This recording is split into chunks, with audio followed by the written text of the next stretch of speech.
I was born in New Orleans. My mother just came to Truro for me to be born because my mother and father lived in Independence, Louisiana. My father was a wholesale distributor, a candy jobber, and he had anything that a general store would have had at that time, and I was born in 1940. I worked in the store sometimes during the summers. I'm talking about his store, Dixie Candy and Novelty Company. And he wanted me to know what work was like. And frankly, I think he wanted me to realize what a sacrifice he was making, not in a mean way, but just to know that you needed to work hard if you wanted to accomplish anything. And I really, really credit my father and my mother for instilling a really strong work ethic in me. And that's something I've really tried to instill in my children. I started school in Independence, Louisiana. At that time, some of the teachers were not even graduates of college.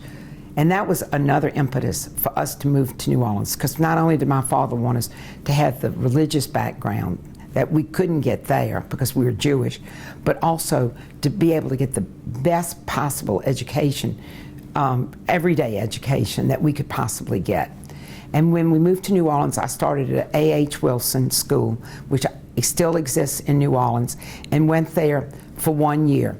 It was right across the street from the communal Hebrew school, so it was really convenient to cross the street and go to Hebrew school. At the end of 1 year there, you moved to McMain High School, which was a junior high, and I was there from the 7th and 8th grades. At the end of the 8th grade, one of my absolute best friends was a woman named Sandra Altschul. Sandy told me that she was going to Newman the next year, and I remember feeling my best friend at the time can't leave me. I've got to go with her. And I said to her, "You're not going without me." And I went home and asked my dad if he would send me to Newman, and he said, "If you take the test and get in, I will find the money to send you." And he did, by going to Whitney Bank and borrowing money every semester and paying it off and then borrowing for the next semester. When I completed Newman, I went to Northwestern in Evanston, Illinois, and I went there for 2 years. And I had gone there because we had visited when we were in Chicago at a candy convention. And then I left Northwestern. I transferred from Northwestern at the end of my sophomore year and went to Newcomb, and I graduated from Newcomb in 1962. I met my husband, Steve Abramson, when I was 16 years old, and I was a junior at Newman, and he was at the University of Louisiana, Lafayette, but it was then called Southwestern Louisiana Institute. And I met him through a mutual friend named Al Lippman, who is actually an attorney from Morgan City. And I'd known Al growing up, who would come to New Orleans and go out with a big group of us, including Edie Rosenblum, Edie Levy. And I met Al through Edie and a group of good friends. And Al went to Southwestern. He's not related to Steve, but he claims Steve as a cousin, and maybe somewhere way back there is a family connection. And he wrote me a letter from Southwestern and said, "I want you to meet my cousin. I want to fix you up on a blind date." And I actually even remember the movie. It was From Here to Eternity. And we went to the Low State and sat in the, did we sit in the balcony? I'm not so sure. But anyway, and then I would go out with Steve whenever he would come into New Orleans, which wasn't real often, but it was often enough, and we stayed in touch through those years. I graduated from Newcomb in 1962. Steve graduated from medical school in 1962. We'd become engaged at the Christmas holidays before graduation, and he had to take his state boards. He took those, and we got married right after that. Got married to Steve at the end of my senior year after he completed his exams, his state boards. I went to work for what was called the Department of Public Welfare, and I worked down on 2256 North Claiborne Avenue. Very interesting area. That's, you know, the Treme, that's That's the Ninth Ward, Lower and Upper Ninth Ward. That's the Desire projects. It's the Iberville projects. It's the Florida projects. And it was really quite an area for a 22-year-old to be traveling all around. And you made home visits at that time. You never quite knew what you were going into. And I worked only with old age assistance and disability assistance, some assistance to children that were where the parents were dependent on welfare to be able to support their children. David was born in 1966 when Steve was in his residency.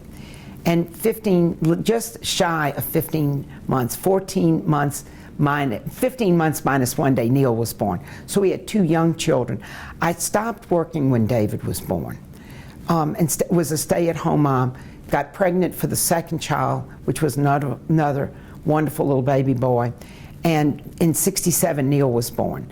We left, and as I said, went to Gonzales. When Steve moved us to Gonzales, at that time I was pregnant for my 3rd child. David wasn't even 3.5 years old when Stephanie was born, so I had 3 under 3.5 years old. I always wanted to go to law school. It was just a dream. I can't tell you where it came from. I wanted another degree. I wanted the academic stimulation.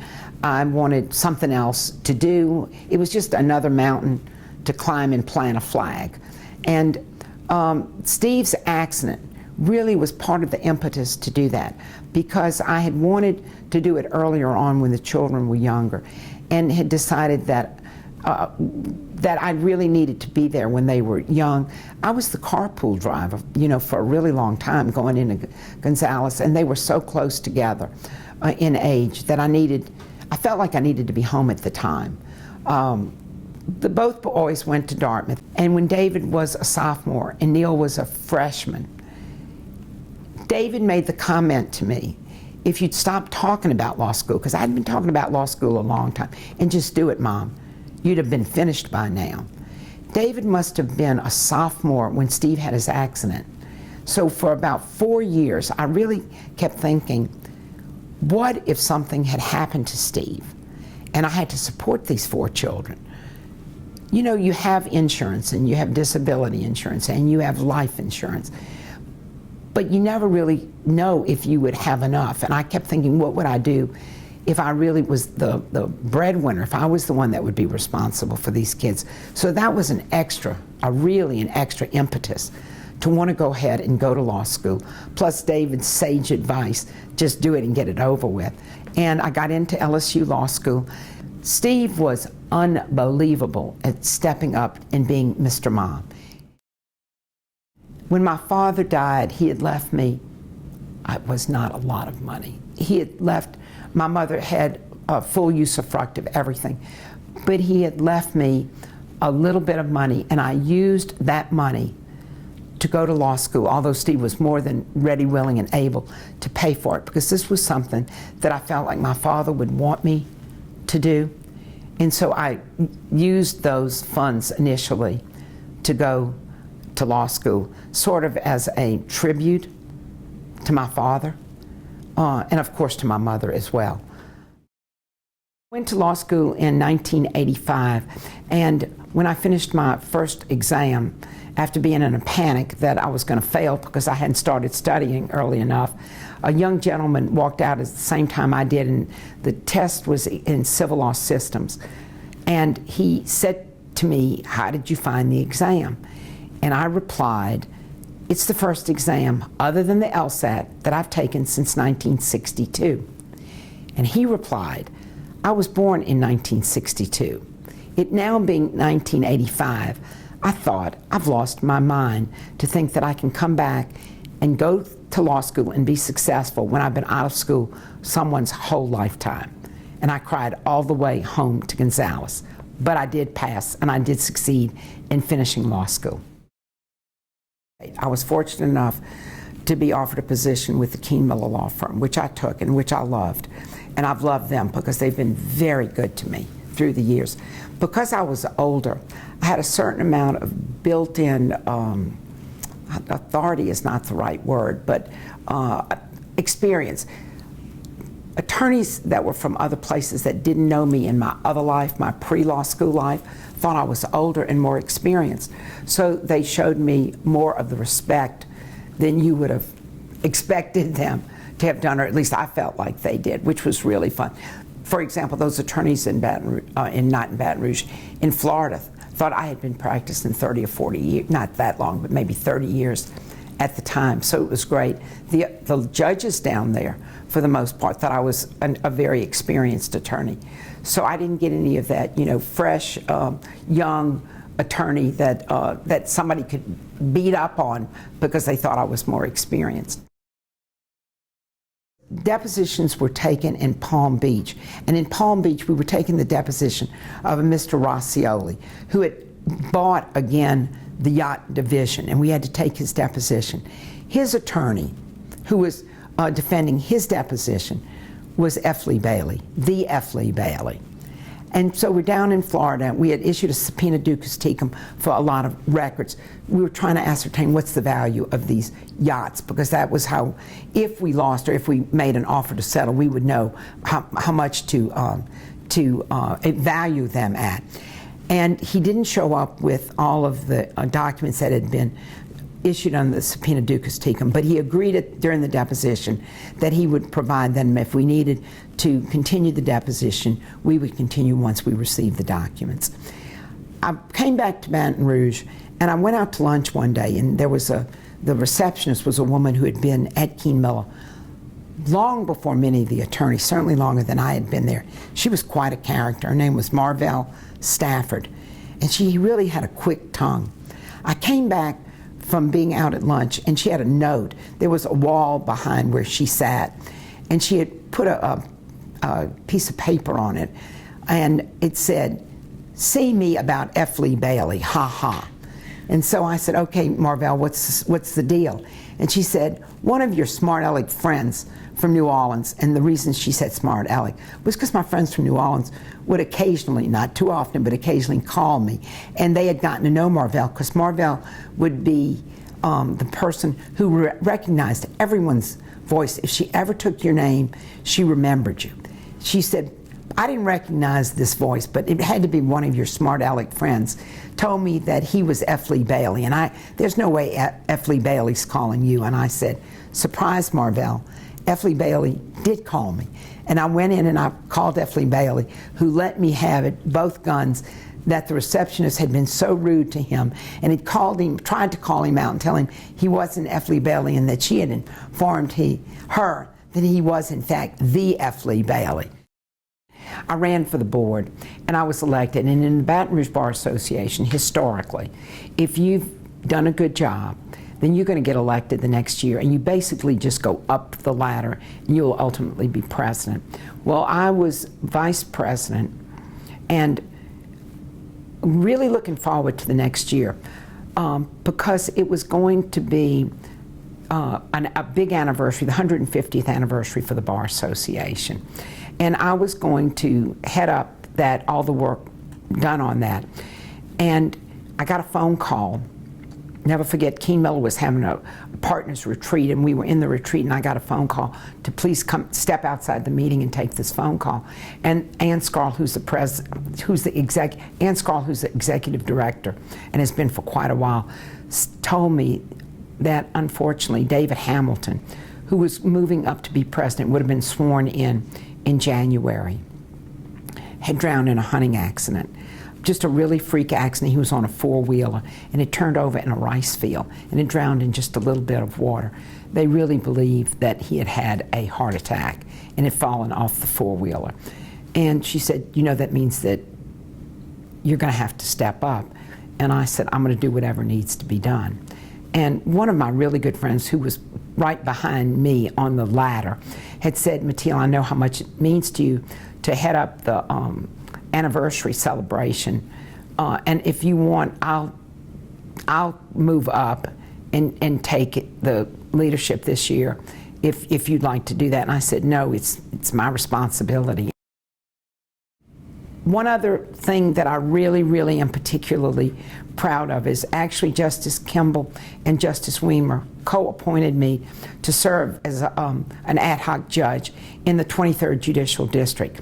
Even though Kean Miller, where I practice law, is in the 19th Judicial District, and even though I live in Ascension Parish, which is part of the 23rd Judicial District, and I would venture to guess that I'm the only attorney who was ever president of the Baton Rouge Bar Association who did not live actually in the parish. I live in Ascension. I was fortunate to be able to accept that appointment to serve, and I served for 7 months it's a 3-parish area. It's Ascension, Assumption, and St. James, as an ad hoc judge. That's child in need of care. And that was because it was realized that children that were in foster care had the same attorneys that were representing the parents, and they had been taken out of the custody of those parents and put into foster care. And there was just such an innate conflict in that. We worked really hard to do that, and were able to make that happen. Kitty Kimball was fabulous. She was, of course, on the Supreme Court, and she worked with us. Kitty Kimball had a lot of respect for the Bar Foundation and worked with us with that program, as did the Supreme Court. They were just phenomenal. We were able to get funds to do it, and we made it happen. And I'm really proud of that. And I was recognized by the State Bar Association with one of the Pro Bono Publico Awards for that. I want to be remembered by everyone, I guess, as being a decent person, by being a person who showed kindness and showed patience, not always patience, but enough patience and enough kindness to other people, and that I lived by the golden rule, that I lived by do unto others as you would have others do unto you.